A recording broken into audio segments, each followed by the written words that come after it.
¿Alguna vez te has descubierto pensando así? Antes esto me daba un placer tremendo. Hoy es solo, ok. La comida que antes te hacía cerrar los ojos, ahora es solo otra entrega a domicilio. La serie que maratoneabas, ahora parece una obligación. La salida que te emocionaba por días, hoy la aceptas más por miedo a decir no que por ganas de ir. Como si la vida se hubiera quedado sin sabor. Como si alguien hubiera bajado el volumen del placer y se hubiera olvidado de avisar. Antes de entrar a fondo en esto, déjame pedirte algo directo. Si estas conversaciones te ayudan a entender tu mente, tu deseo, tu forma de relacionarte con el placer, suscríbete al canal. La idea aquí no es darte otra distracción, sino darte lenguaje para ver lo que está pasando ahí dentro. Si sientes que estás viviendo en automático y quieres recuperar el gusto por las cosas de una forma más consciente, hacer clic en suscribirse puede ser tu pequeño acto de rebeldía contra esta anestesia general. Porque existe un error silencioso que casi todo el mundo comete. Creemos que el placer es una especie de combustible infinito, que solo necesita más, más intensidad, más novedad, más estímulo. Cuando el placer empieza a disminuir, corremos a cambiar de cosa. Cambiamos de serie, de pareja, de ciudad, de pasatiempo, de aplicación. Pero ¿y si el problema no está en las cosas? ¿Y si hay algo sucediendo en la forma en que te estás relacionando con ellas? El problema no es el placer, es la forma en que te relacionas con él. Imagina que tu sensibilidad es como un paladar. Si comes azúcar todo el día, todo lo demás empieza a parecer soso. Una fruta dulce empieza a parecer neutral. Con el tiempo, necesitas postres cada vez más exagerados para sentir el wow de antes. Con el placer sucede lo mismo. Cuando tu vida se convierte en un maratón de estímulos, tu paladar emocional se va adormeciendo. Nada es suficiente por mucho tiempo. El volumen del placer sube por unos minutos, pero luego todo vuelve a sentirse extraño, medio muerto, medio gris. Alan Watts hablaba mucho sobre este mecanismo de persecución. Aprendemos desde pequeños a transformar todo en un medio para llegar a algún lugar. Estudiar para aprobar, trabajar para ganar, conversar para conquistar, publicar para aparecer. Sin darnos cuenta, hacemos lo mismo con el placer. Deja de ser una danza y se vuelve una carrera. Ya no estás comiendo porque amas el sabor. Estás comiendo para matar una ansiedad.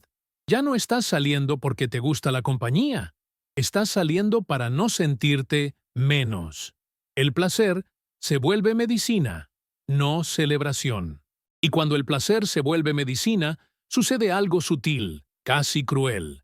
Deja de funcionar. Al principio funciona bien. Estás triste, comes algo rico, ves algo, compras algo, te distraes. Te da un alivio real, solo que el cerebro aprende rápido. Lo que ayer era una explosión de placer, hoy es solo el mínimo para no enloquecer. Ya no estás buscando placer, estás buscando alivio. Y el alivio, por definición, es débil. No expande, no profundiza, solo quita un malestar temporal. No es falta de intensidad, es falta de presencia. Piensa en las cosas que más amabas. Tal vez un juego, un instrumento, un tipo de conversación, un lugar específico. Al principio, estabas completamente inmerso ahí, curioso, atento, entregado. No necesitabas que aquello generara contenido. No necesitabas publicar. No necesitabas demostrar nada. Solo estabas ahí. Con el tiempo, sin embargo, la mente empezó a entrar con sus exigencias. Vaya, esto debería ser más emocionante. Debería estar en otro lugar. Todo el mundo parece divertirse más que yo. Si no es increíble, no vale la pena. El mismo acto permanece. Lo que cambió fue el juez sentado en las gradas de tu cabeza. Es ahí donde entra un punto muy Watts. No estás viviendo la experiencia. Estás viviendo la idea que tienes sobre la experiencia. No estás simplemente tomando café. Estás comparando ese café con todos los cafés mejores que has visto en Internet. No estás solo en la cita. Estás calculando si esa persona te dará una buena historia, una buena validación, una buena foto. No estás simplemente escuchando música. Estás preocupado si tu gusto es lo suficientemente culto. ¿Cómo puede ser algo realmente placentero si, en medio de la experiencia, estás más en el pensamiento que en la cosa en sí? El problema no es el placer, es la forma en que te relacionas con él. Otra capa es la expectativa. Subimos tanto el listón de lo que es valer la pena que casi nada lo pasa. La cena tiene que ser memorable. El sexo tiene que ser fantástico. El viaje tiene que ser transformador. El fin de semana tiene que ser épico. Todo se volvió una competencia con un ideal imaginario. La vida real, con sus pequeñas alegrías, no tiene ninguna oportunidad. Es como exigir que cada trago de agua sea tan impactante como un sorbo de champaña. Es obvio que concluirás que el agua perdió la gracia, pero no es el agua. Eres tú quien desaprendió a sentir. También está la cuestión de la repetición. El placer más profundo no viene de la primera vez, sino de la décima, de la centésima. El músico que se emociona tocando, después de años, no está aburrido por tocar siempre las mismas notas. Siente más justamente porque repitió. Lo que profundiza el gusto es la intimidad. Solo que la cultura de la novedad hackeó esto en ti. Hoy, cualquier cosa que exige repetición parece aburrida. ¿Estudiar un tema a fondo? Aburrido. ¿Hacer la misma receta hasta que quede perfecta? Aburrido. ¿Estar con la misma persona y aprender a descubrir capas? Difícil. Agotador.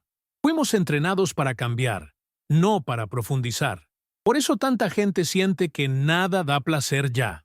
No es que no haya más cosas placenteras. Es que tu sistema fue educado para que todo se vuelva desechable en poco tiempo. Entras, consumes, publicas, te aburres, cambias. Una y otra vez. Hasta que llega un momento en que la propia búsqueda de placer se vuelve trabajo. Sientes que tienes que buscar motivos para animarte. Elegir una serie se vuelve una carga. Decidir qué pedir en la aplicación se vuelve cansancio. La promesa de más opciones se convirtió en tu laberinto. No es falta de intensidad, es falta de presencia. Alan Watts cuestionaría: ¿quién te convenció de que la vida tiene que ser un espectáculo constante?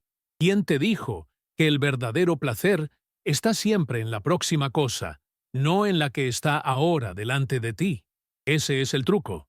Si el placer está siempre un paso adelante, nunca llegas. Siempre estás casi feliz, casi satisfecho, casi pleno.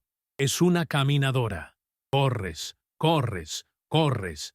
Y el paisaje solo cambia de color, pero no de profundidad. También existe el factor comparación. Antes tenías tu experiencia y ya. Hoy, toda experiencia viene con una audiencia virtual incorporada. Estás en una fiesta, pero al mismo tiempo estás en un escaparate. Estás en una relación, pero al mismo tiempo estás en un catálogo. Ves lo que los demás aparentemente están viviendo. Lo comparas con lo que sientes y listo. El placer se vacía. Aquello que estaba bien empieza a parecer medio aburrido cuando se compara con el espectáculo de los demás. Solo que ese espectáculo casi siempre está editado. Te comparas con la película editada con tu detrás de cámaras, crudo. Es obvio que nada parece suficiente. Entonces, ¿qué hacer? ¿Convertirte en un cínico que finge no importarle nada? No. La salida no es matar el placer. Es quitar el peso que pusiste sobre él. Es volver a tratarlo como danza, no como medicina. Esto comienza con un cambio muy simple y muy difícil: disminuir el volumen de estímulo. Si estás todo el día navegando en la pantalla, saltando de video en video, de feed en feed, de conversación en conversación, es natural que tu paladar se queme. Empieza a jugar con lo opuesto. Menos cosas, más atención. Menos variedad, más profundidad. En lugar de 10 canciones en 10 segundos, una canción entera, de principio a fin, con los ojos cerrados. En lugar de pedir comida diferente todos los días, experimenta cocinar la misma receta varias veces, pero presente, curioso con cada detalle, el olor, el sonido, la textura. En lugar de hablar con 10 personas superficialmente, ten una sola conversación en la que realmente escuches, preguntes, te quedes. Al principio, el placer puede incluso parecer más débil, porque tu adicción a la intensidad gritará. Pero, poco a poco, el paladar regresa. La vida común comienza a recuperar su sabor. El problema no es el placer, es la forma en que te relacionas con él. Otro cambio es dejar de usar el placer como tu principal escape. Nota el impulso. ¿Estás ansioso, triste, vacío? Tomas el celular, abres la aplicación, buscas algo para interponer entre tú y la sensación. ¿Y si, por unos minutos, no huyeras? ¿Y si te sentaras con esa incomodidad, respiraras, notaras lo que está intentando decir? Alan Watts diría que gran parte del sufrimiento viene de rechazar lo que ya está presente. Sufres dos veces, por el dolor y por el intento de no sentirlo. Cuando dejas de usar el placer como anestesia, vuelve a ser lo que es, un bonus, no una muleta. También hay un punto de honestidad brutal. Algunos placeres ya no tienen sentido para ti, y está bien. Tu sensibilidad cambia. Lo que te emocionaba a los 18 puede ya no tener sentido a los 28, 35, 40. Forzarte a que te gusten las mismas cosas para no perder la gracia es una forma de violencia contra ti mismo. A veces, la sensación de que nada es placentero esconde otra verdad. Aquello que llamas placer, en realidad, ya se convirtió en un hábito vacío, y estás listo para otro tipo de alegría, más silenciosa, más sutil, menos espectacular. No es falta de intensidad, es falta de presencia. Puedes descubrir que el placer más fuerte hoy ya no está en la fiesta, sino en levantarte un poco más temprano y caminar solo, escuchando tus propios pensamientos, que ya no está en el alcohol, sino en terminar un capítulo difícil de un libro y sentir que tu mundo interno se amplió un poco, que ya no está en coleccionar historias para contar, sino en tener una o dos relaciones en las que puedes ser completamente verdadero. Esto no es hacerte viejo, es ganar otro tipo de paladar. Y, sí, el mundo intentará convencerte de que esto es medio aburrido. Es aquí donde entra el coraje. Coraje para admitir, ya no siento placer en este tipo de cosas y está bien. Coraje para experimentar cosas que no vienen envueltas en glamour. Aprender algo desde cero, aceptar ser principiante, pasar por la frustración. Porque el placer profundo nace mucho después del primer contacto. Nace cuando atraviesas la fase aburrida, repetitiva, en la que aún no eres bueno, aún no entiendes todo, aún no dominas. Pero si no aceptas esa fase, vivirás eternamente saltando de inicio en inicio, siempre con una emoción nueva y un vacío antiguo. Recuperar el placer es, paradójicamente, dejar de exigir que te salve. Es soltar un poco la obsesión por sentir mucho y abrir espacio para sentir de verdad. Una conversación simple, un baño caliente, un café en silencio, un párrafo bonito, un abrazo prolongado, una canción escuchada con atención. Todo eso puede ser increíblemente placentero si estás realmente ahí. Pero, para eso, necesitas bajar un escalón de la expectativa de espectáculo.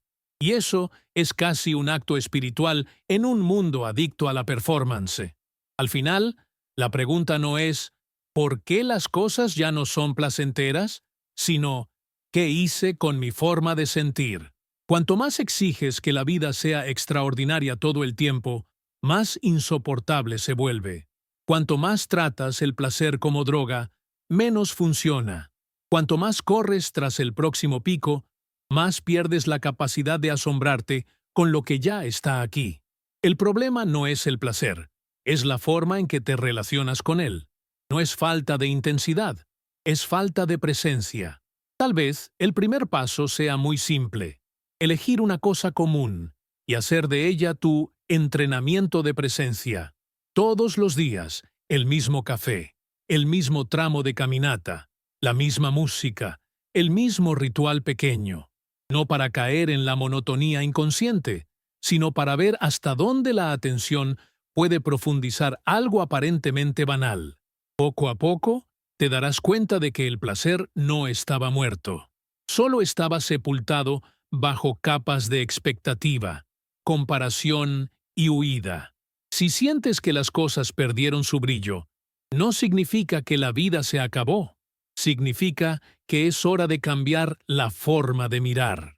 En lugar de preguntar, ¿qué más puedo hacer para sentir algo? Tal vez sea el momento de preguntar, ¿cómo puedo estar más completo en lo que ya hago? Alan Watts diría que la vida no es un problema a resolver, sino una experiencia a vivir. Cuando dejas de exigir que cada momento pruebe algo, abres espacio para que el placer vuelva a ser lo que siempre fue. Un efecto secundario natural de estar verdaderamente presente.